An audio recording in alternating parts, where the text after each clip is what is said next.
The voicemail came in just before midnight on a Thursday, when the world felt half asleep and I was standing at the kitchen sink, rinsing leftover takeout containers. My phone lit up with Mom, and a pang hit my ribs, the kind of automatic fear you get from years of someone who could love you and cut you with the same breath. I let it go to voicemail. I couldn't bring myself to pick up. Then I pressed play. Her voice was steady, clipped, as if she'd practiced it. "You're out. I'm done with your attitude and your drama. Don't come home again." That was all. No goodbye. No explanation. No love. My name is Natalie. And from wherever you're watching this, stay with me. Because the second those words hit my ear, something in me, something I didn't know was even awake, came alive. They'd written me off. Finally. I stood there in my tiny apartment, water dripping from my hands, and felt a calm settle over me that I hadn't known since I was a kid. "You're out." "Fine." "Noted." I wiped my hands on a dish towel and grabbed my laptop from the counter. My fingers were shaking, but not from fear, from relief. See, they thought they could cut me off after using me for years. My name on their shady side business accounts. My squeaky clean credit co-signing their dream house. My power of attorney just in case they needed help. They'd built a kingdom on my good name. And tonight? I was taking it back. I pulled up the documents I'd quietly gathered for months. Revocation of power of attorney. Signed. Removal from the family trust. Confirmed. Notification to the bank to freeze all accounts tied to my signature. Sent. And the final blow. The mortgage deal for their precious McMansion. The one that would have made them look like royalty at the next HOA party. Terminated. Click, click, click. I swear I could feel my ancestors cheering me on from somewhere in the ether. They wanted me out? They could have all of me gone. When I finished, I closed the laptop and finally let myself breathe. For the first time in 29 years, I was free. And when I woke up the next morning, 79 missed calls. 36 text messages, flipping between pure rage and syrupy guilt. And a voicemail from a number I didn't know. I hit play, half expecting more of their shrieking. A man's voice, tight with panic. "Miss Natalie, this is Attorney Raymond. We'd have a problem. Please call me as soon as you can." I laughed so hard I nearly choked on my cold coffee. A problem? Yeah. For once, it wasn't mine. I set the phone down, the lawyer's words still ringing in my head like a badly tuned bell. "We have a problem." They'd said that to me my entire life. Every time a bill came due, every time a secret threatened to break free, every time their pristine image cracked under its own weight. "We have a problem," which always meant I had to fix it. But this time, they could fix it themselves. I poured another cup of stale coffee, breathing in the silence of my tiny apartment. My apartment. No one had ever taken this from me. No one had ever guilted me out of it or signed it away behind my back. This was my sanctuary. Outside, the city was waking up, car horns, sirens, the low hum of a garbage truck rolling down the street. I stepped out onto the balcony, letting the air hit me, sharp and cold. I felt alive. Then I checked my phone again. More missed calls. Messages, stacking up like an avalanche. "Natalie, you're destroying us. We are your family. How could you? You'll come to regret this, mark my words." Family. They loved that word when it served them. When I paid the bills. When I signed my name. When I stood in front of their bad choices like a human shield. But the moment I stopped serving, I was drama. I was selfish. I was out. Fine. I was out. And it was the sweetest liberation I'd ever tasted.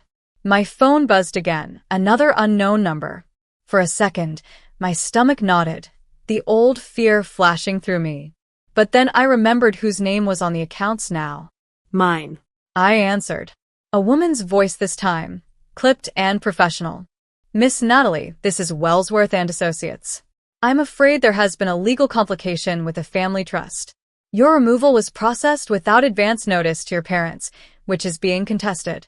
We would appreciate your cooperation in—" I didn't let her finish. "Everything I did was legal," I snapped. "You can talk to my attorney." She tried to recover. Ma'am, your parents are very distressed. I laughed. A hollow, rich, exhausted laugh. They'll live. And I ended the call. Because they'd lived off me long enough. Inside, the apartment felt brighter. Warmer. Even the cheap Christmas candle flickering on my counter felt like a new beginning. They had called me a problem solver my whole life. Now, they'd have to solve their own. And I would watch every frantic move they made from the safe, quiet, perfect distance of my own peace. The rest of that morning was a blur of more calls, more threats, more pathetic attempts to claw back what they'd lost. But I had finally figured out their playbook. They didn't want me. They wanted my signature. They wanted my good name, my clean credit, my willingness to swallow every insult and keep performing the dutiful daughter routine. And I was done performing. I opened my laptop again, scrolling through the legal confirmations. Everything was airtight. My lawyer, a sweet older woman named Maria who'd seen 1,000 stories like mine, had triple-checked every line before I signed. Maria's words echoed in my head. Natalie, when you take your name off this, they will come for you. They will weaponize guilt. Don't let them. I'd promised her. I wouldn't let them. My email chimed. Subject: urgent. Family trust complication. I clicked it open. Miss Natalie, we have received notice from your parents disputing your withdrawal from the family trust. They allege you acted in bad faith and left them financially vulnerable. Please contact us within 24 hours to clarify your intentions, or the matter may escalate to litigation. I sat back in my chair, staring at those words. Litigation. They really thought they could sue me for refusing to bankroll their house of cards? My laugh was ugly this time, more like a bark. I thought about that night, how I'd stood on their front porch last year for Christmas, carrying a homemade pie and a stupid wish for kindness, only to have the door slammed in my face because I wouldn't forgive a $50,000 loan they refused to repay. I'd promised myself then, standing in the cold with tears freezing on my cheeks, that I would never stand on that porch again. And now I was keeping that promise. They wanted me out? I was out. Out of the trust. Out of their plans. Out of their reach. They could lawyer up all they wanted, but I wasn't paying to save them again. A knock rattled my apartment door, jolting me out of my thoughts. I peered through the peephole, heart jumping. No way. It was my mother, in her expensive winter coat, hair perfectly styled, like she'd just stepped out of some designer photo shoot. She had driven all the way here. I considered not answering, but some perverse piece of me needed to see her face. I opened the door, just a crack. She didn't waste a breath on greetings. Natalie, she snapped, eyes blazing. What have you done? I raised my chin. Exactly what you told me to do. I'm out. Her mouth fell open, like no one had ever dared say no to her before. And I stood there, solid, steady, and utterly unwilling to be their doormat one more time. Mom stood in the doorway like a queen thrown off her throne, eyes flashing in a way that used to make me shrink back and apologize for simply existing. But I didn't shrink this time. She took a step closer, chin high, voice dripping ice.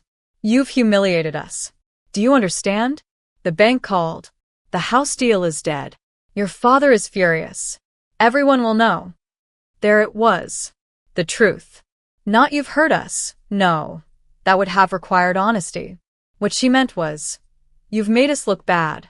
I felt a laugh bubbling up, but I swallowed it, my jaw locked. You left me no choice, I said calmly, feeling like I'd rehearsed this line 1,000 times in my mind. You used me. Over and over. I'm done. Her mouth twisted like she'd tasted something rotten. We built everything for you, she hissed. You think you could survive without us? Without this family?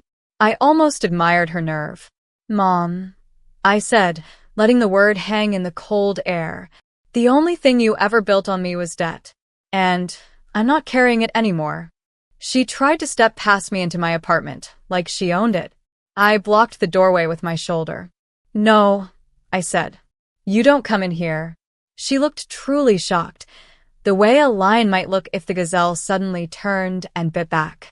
For a moment, I saw every Christmas, every birthday, Every moment she'd twisted my love to buy another car, remodel another bathroom, impress neighbors with the illusion of our happy family. I was done funding her illusions. Mom's hands shook. We'll sue you, she spat. We'll sue you for every cent. You can't just walk away. I smiled, not kindly. You go ahead. My lawyer's on speed dial. And unlike yours, she knows where all the bodies are buried. Mom's face blanched. She knew what I meant. All the shady paperwork. All the cash moved in and out to skirt taxes. My name was on half those documents, but I'd saved receipts of every single one. If they tried to burn me down, I'd torch the entire house with the truth. Her voice broke, finally, the polished queen's mask crumbling. Natalie, please. That please almost undid me. Almost. Because for a second, I saw the mother I'd wanted her to be. The softness. The love. But it was a trick. I knew that now. I took a breath, heart steady. Go home, Mom. She blinked, stunned. Go home, I repeated, and figure out how to pay for yourself. And then, with a gentleness I didn't feel, I shut the door in her face. For the first time in my entire life, I realized I wasn't scared of her anymore. I stood on the other side of the door, my heartbeat pounding like a war drum in my ears. For a long minute, I couldn't move. I just stared at the cheap apartment doorknob, half expecting it to twist, to rattle, for her to pound her fist against it and demand to be let in. But she didn't. Through the peephole, I watched her retreat down the hallway, shoulders hunched for the first time in my memory.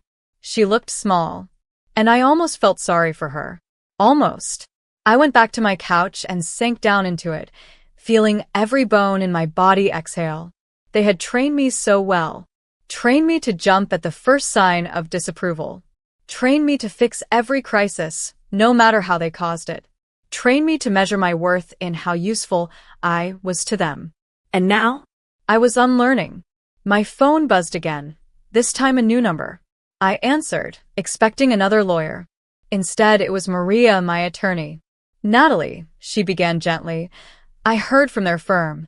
They're threatening to freeze assets and sue you for breach of family trust. I snorted. Let them try. Maria chuckled, a warm, protective sound that steadied me.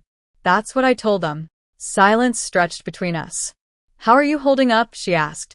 It was such a simple question, but it split me open. I swallowed the sudden burn in my throat. I'm okay, I whispered. For the first time, maybe ever. Maria didn't rush to fill the silence. She let it hang, respectful. Then, gently. You know they'll keep coming, Natalie. They will not let this go easily. I nodded, even though she couldn't see me. I know. But I'm not backing down. Not again. We went over the paperwork for the 1,000th time. Maria reassured me every signature, every notarized letter, every legal motion was bulletproof. When we finally hung up, I let out a long, shaking breath. My phone lit up one more time from my sister. You're heartless. I hope you're happy. We might lose everything. I closed my eyes and held the phone to my chest. They still didn't get it. I had already lost everything in that house. Years of being belittled, used, controlled, piece by piece, they had stripped me of every sense of belonging until I was nothing but a walking credit score. Now they were the ones who would feel that emptiness. And maybe, just maybe, they'd finally understand what it was like to be left out in the cold. I stood, grabbed my coat, and stepped out into the winter air. For once, the chill didn't feel like punishment. It felt like freedom. I wandered the block for a while, letting the crisp wind sting my cheeks and fill my lungs. Every exhale felt like a prayer, a promise to myself. I will never go back. I will never let them do this again. The city was lit up for the holidays, shop windows glowing, strangers carrying wrapped gifts, the scent of cinnamon and coffee drifting from a nearby bakery. It should have made me feel lonely, but it didn't. It made me feel new. I passed a florist, its window crowded with poinsettias, and on a strange whim, I went in and bought one, a brilliant red-leaved bloom. It felt decadent to spend money on something beautiful just for me. At home, I set the poinsettia on the kitchen table, then scrolled through the missed messages still waiting on my phone. We trusted you. Your father is beside himself. How dare you ruin Christmas like this? Ruin Christmas. I shook my head, a humorless laugh catching in my throat. As if Christmas had ever been mine to ruin. Every year, it was the same. I was the one buying presents with my bonus because they overspent. I was the one cooking the meal when Mom's catering fell through. I was the one smiling through their gossip, their snide comments about my job, my life, my choices. Every Christmas felt like a hostage situation where I traded my peace for a crumb of belonging. Not this year.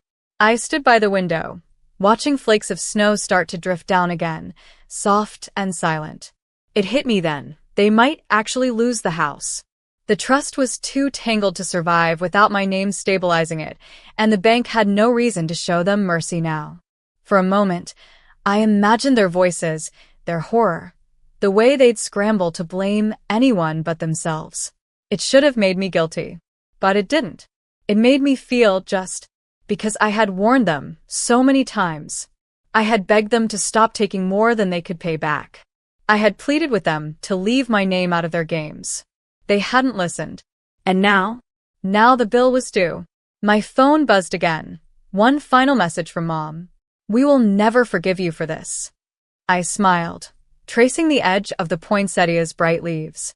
Noted, I whispered, as if she could hear me. And I meant it, because I hadn't done this for their forgiveness. I'd done it for my own. By the next afternoon, the storm I'd set off was in full swing. My lawyer forwarded me a formal notice. The bank had frozen the entire trust, pending investigation. My parents would have no access to the accounts until they proved they could shoulder the debt on their own. The house deal was gone, ashes on the wind. I sat on my couch, the poinsettia glowing bright against the winter light, reading through the official words with a strange sense of calm. They had called me the destroyer, the traitor, the problem. But I wasn't the one who built a house on sand. They had. They thought loyalty meant I'd follow them straight into ruin, my arms outstretched to soften every fall. Not anymore. My phone rang, breaking the quiet. This time it was a local number, no mask, no blocked line. A lawyer's voice again, tight and clipped. Miss Natalie, your parents' legal team is demanding you appear for mediation. I smiled, stretching my legs out on the couch. No, thank you. The lawyer hesitated. They're very upset. I almost laughed. Tell them to get in line. I hung up, dropped the phone on the cushion beside me, and closed my eyes for a long moment. A part of me was still raw, still hurt. I couldn't lie to myself about that. There were memories I'd never get back, birthday parties turned to arguments, Mother's Day brunches where I'd been told to try harder, family photos where I'd been cropped in on the edge like an afterthought. I had poured so much love into them, so much of myself, waiting for something real in return. But they had taken it again and called it normal. No more. I opened my eyes, looking around at my quiet apartment. The lamp I had picked out alone, the scent of cinnamon from the candle I bought with my own paycheck, the silly thrift store mug on my table. All mine. No one could repossess my peace. No one could foreclosure my boundaries. No one could evict me from my own worth. They could throw their tantrums, hire their lawyers, gather the entire extended family to shame me. I was unmovable now. For the first time in my life, their chaos couldn't reach me. And that was the kind of freedom I'd never put a price tag on. They say the holidays are supposed to bring people together. Maybe they do, for families who know how to love without strings attached, who give without expecting a blood sacrifice in return. But mine had shown me exactly what they valued. It was never me. It was what I could provide, what I could sign, what I could fix. So I let them burn. The final paperwork from Maria arrived on New Year's Eve. Clean. Irrevocable. My name severed. Every loophole closed. Every joint account erased from my credit report. It felt like a holy moment, seeing those signatures. Like baptizing myself in something pure, after wading through their poison my whole life. My phone still buzzed, even that night. Angry texts, then guilt-ridden ones, the pendulum swinging back and forth until I wondered if they even heard themselves anymore. We can't keep the house without you. The neighbors are asking questions. You'll be alone forever, Natalie. I read each line with a sense of calm that bordered on supernatural. Alone? I had never felt less alone than in that moment. I had myself. I had my own peace. I had the knowledge that I could build something honest, something true, something free of their corruption. The fireworks started downtown, distant cracks and pops breaking through the night. I watched them from my window, poinsettia on the sill, its leaves glowing red under the strobe of the city lights. And I realized I didn't need their house, didn't need their trust, didn't need their holiday table with forced smiles and thinly veiled insults. I could build my own home, in my own way, brick by brick, boundary by boundary, with hands that no longer shook every time someone raised their voice. My phone buzzed one last time. A final text from Dad. Congratulations. You've destroyed everything. I whispered to the window, the city, the world. No. I finally saved myself. And then I turned off my phone, leaving their noise in the dark where it belonged. The new year was about to begin, and for the first time ever, I was stepping into it clean. No more secrets. No more signatures. No more debts I didn't choose. Just me. Unapologetic. Unbreakable. Unbought. I raised a toast to no one but myself, a silent vow that I would never again trade my peace for a place at a table that demanded I starve to keep them fed. This was my story now, and I would write it however I pleased.